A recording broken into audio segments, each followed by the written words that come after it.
about comics. Let's talk about comics. Let's talk about comics. Let's talk about comics. Harambe YouTube, it is Charles here. Figured I'd share some of this wonderful morning weather with you guys. This wonderful morning sunset, and talk about Jennifer Bloodlines number 6. That's right. This is another installment of my retrospective review of Jennifer Bloodlines. If you've been following along through the reviews of issue 5, it concluded the Bountiful, Utah part of the story. The town that was a kind of haven and retirement for the worst criminals caught in the federal system. And our vigilante Jennifer Blood went there, did her thing, and barely escaped. And in this second part of this series is where it turns from her being focused on her mission of revenge and justice in Bountiful, Utah, and to teaming up with another killer, but one who has recently grown a conscience.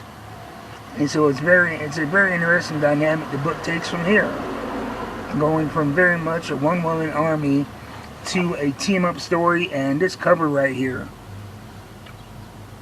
is brilliant. I mean, it almost looks like a photo.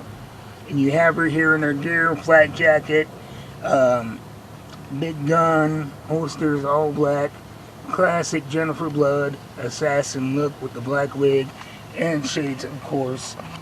And this issue is called First Do No Harm, and it starts out in a very creative way. We find out that she is in a hospital, an underground hospital, literally and physically. I mean, literally and otherwise. It is located in an old missile silo in Nevada. And it's a place where underground criminals can go get patched up without dealing with formalities. And so she overheard the information about this place when she was escaping Bountiful, Utah, and barely made it to this place to get patched up. And that is where we meet her. They don't know who she is, but she knew the password, she knew the location, and she had the money, so there she is. And we find out that she's put in a room with another nefarious character who was here. In a way, it's his hospice. We find out that he is an assassin for the cartels. And this is where the story takes its big shift here. The doctor realizes, by putting together contextual clues, that he has Jennifer Blood in his care. Now, be it the original Jennifer Blood or this iteration, which is the original Jennifer Blood's daughter, Alice Fellows, he knows that name means something, it carries weight, so he calls his boss to see if she has any interest in her. And she says that she's going to send out some people to collect her.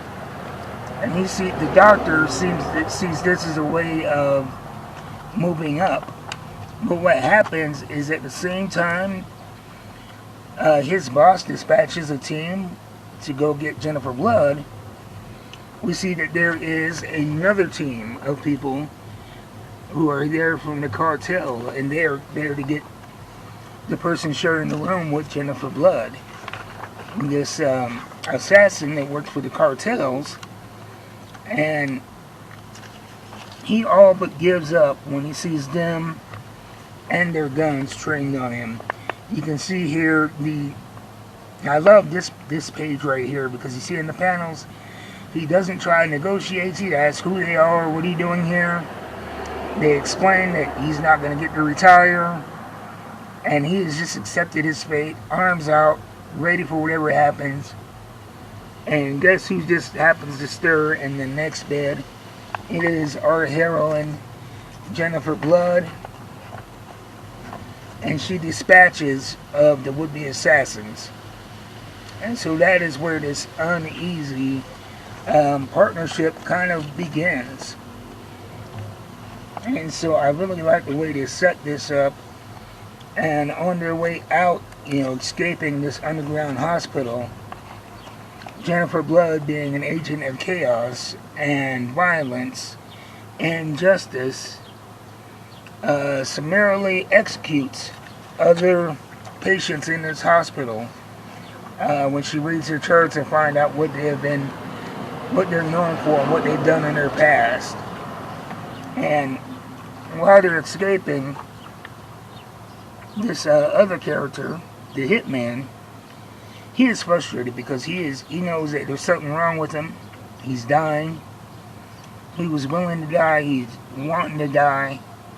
And Jennifer Blood threw a wrench in his plans because not only did she save his life, but now he wants to know why. And he feels this debt to her as well. And not just that, though. He mentions that when she saved him and kind of brought that bloodlust back in him. But instead of going after innocence, he wants to right the wrongs of his past. And so this is where that partnership forms. And it's really what drives the next arc here. And as we turn to the last page here, it sets up what the second half of this series is going to be.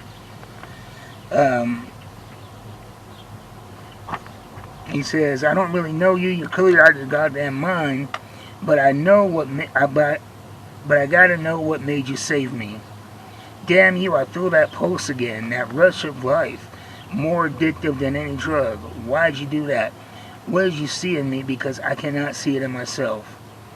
Jessica replies, "Nothing personal, pal, but I don't see you at all. I am an agent of chaos in a world ordered around corruption and exploitation. You got saved because you were being held by criminals between me and my bullets. That's all." And so, they end up, like I said, forming this alliance. And, she's about to go off in her own direction. He says, "Hey, wait, I got a bucket list of guys who are the worst of the worst who hired me. Now you won't let me die in peace. I don't have the strength to do them all myself. And you never ever find them without me. Only catch is, once you get them, you gotta promise to kill me too." Yes, what do you say, girl? And Jennifer Blood, she agrees. And so what this does, like I said, is it awakens this need to kind of balance the level in this hitman, but also gives Jennifer Blood a new target because she's lost everything. In the last issue, she lost her brother. We know that the original Jennifer Blood, dead, died in prison. Her father, killed by her mother. And so the only thing that Alice Fairlow has to live for is being a vigilante. And with the last mob bosses that killed her family originally, that made her mother an orphan, with all of them dead, she has nothing to go on. And this hitman sees this need in her and he uses it to enact his own vengeance. And I love the writing here. It doesn't leave any plot holes. Everything makes sense. It's not about altruism and uncharacteristic heroism. It is about these two people recognizing something in each other that they can use to their ends, moral or amoral. And so it's a very interesting book. A lot of deep concepts for a comic book and a lot of violence and fun action. The action that really jumps off the page here. There was one panel here that really, in the beginning of the book, when all hell breaks loose in a hospital, there is right here this big explosion where you see Jennifer Blood, and the hitman escaping that explosion. That is something that, just leaps off the page. And so the art is very vibrant and very big and bold. And one thing that I remember about this series that differs from a lot of Jennifer Blood series is that Jennifer Blood being an assassin and an undercover agent, if you will, undercover operative, but a vigilante. A lot of the stories take place in darkness, in urban environments. But this takes place in the desert, mostly during the day. And you have a lot of bright colors that really contradict the darkness of the story. And so it's a very interesting way to see this character literally in a new light. So that's been my thoughts. Part 5 of this Jennifer Bloodlines retrospective. You can get it trade paperback form. This is going to be the beginning of volume 2. I would suggest getting it at Amazon, seeing if you can find it maybe somewhere like Midtown Comics. Definitely look for the collected trade paperback because the individual issues are going to be hard to find, and you'll want a complete story because they're just that good. That's why I'm reading them again and reviewing them again. This was from 2022, so it's a relatively new book, so you may find some luck with individual issues, but I wouldn't put money on it. I'll see you guys next time. Till then, keep reading them books. I'm out.